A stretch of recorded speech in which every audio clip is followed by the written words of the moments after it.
konfigurasi SSH server. Yang pertama akan kita konfigurasi adalah SSH server ya. Setelah melakukan setting IP dan repository. SSH server ini akan dipakai atau digunakan untuk meremote lebih mudahnya ya. Gampangnya adalah meremote server gitu. Jadi misalnya kita memiliki server di kantor atau server kita sewa server di luar negeri, kemudian pada posisi di rumah kita mau melakukan konfigurasi server gitu. Nah, kita nggak perlu datang ke kantor untuk buka langsung komputer servernya, tapi kita bisa lakukan dari rumah menggunakan laptop kita sebagai komputer klien. Nah, klien ini nantinya akan istilahnya apa ya? Akan mengakses mesin server. Jadi kita bisa melakukan remote ke server yang ada. Nah, untuk yang pertama biasanya nanti kalau belum diupdate silahkan melakukan update dulu menggunakan perintah apt-get update. Jika sudah, kita nanti langsung akan menginstal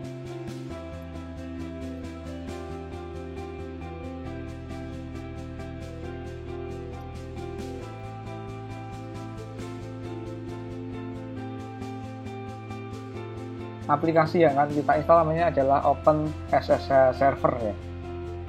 Open SSH Server ini adalah salah satu aplikasi yang akan kita gunakan sebagai server.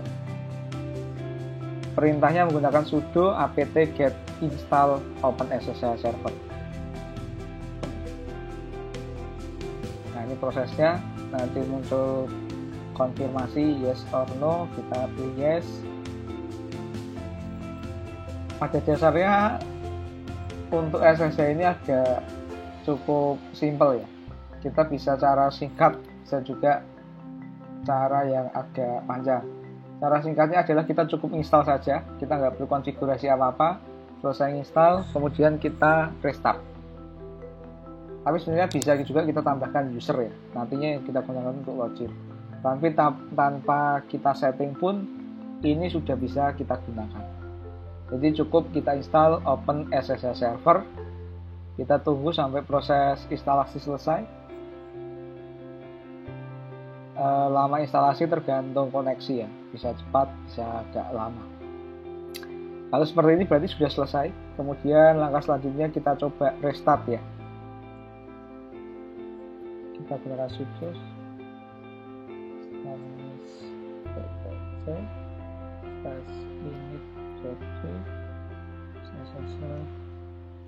start. Nah, oke. Berarti ini sudah berhasil ya. Kita sudah berhasil melakukan instalasi SSH server. Kemudian sekarang kita akan coba dari komputer klien.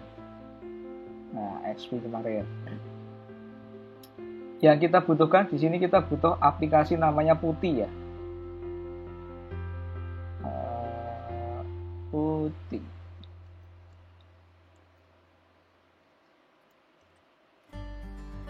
Nah, seperti ini. Silakan download di Google ya. Ini gratis. Cari yang portable ada, yang install juga ada.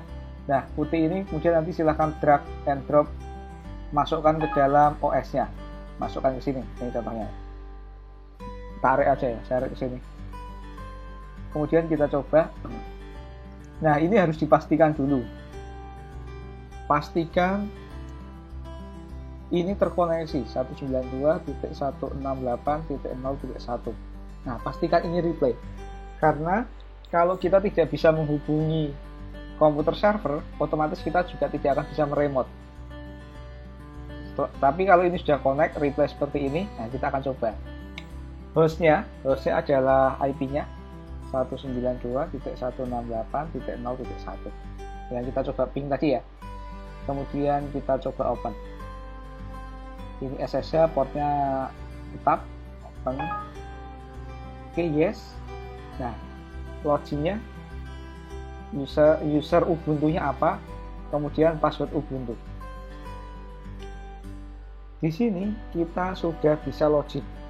Nah, yang jalan di sini ini bukan Windows, tapi ini adalah server yang ada di belakang sini. Nah, kita bisa meremote di sini.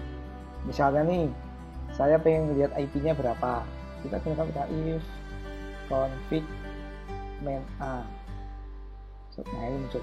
Ini adalah yang kita konfigurasi kemarin. Nah, nanti jadi yang kita butuhkan hanya apa? Yang kita butuhkan adalah SSH server. Jadi nanti dari rumah, dari manapun ini bisa digunakan. Ya. Nah, silakan dicoba. Intinya maka kunci awalnya itu harus terkoneksi dulu IP-nya. Kemudian untuk instalasi wajib melakukan update, jadi repositorinya harus diupdate. Kalau nggak terkoneksi, ya nggak akan bisa melakukan remote. Kalau nggak terupdate repositori, nggak akan bisa melakukan instalasi server.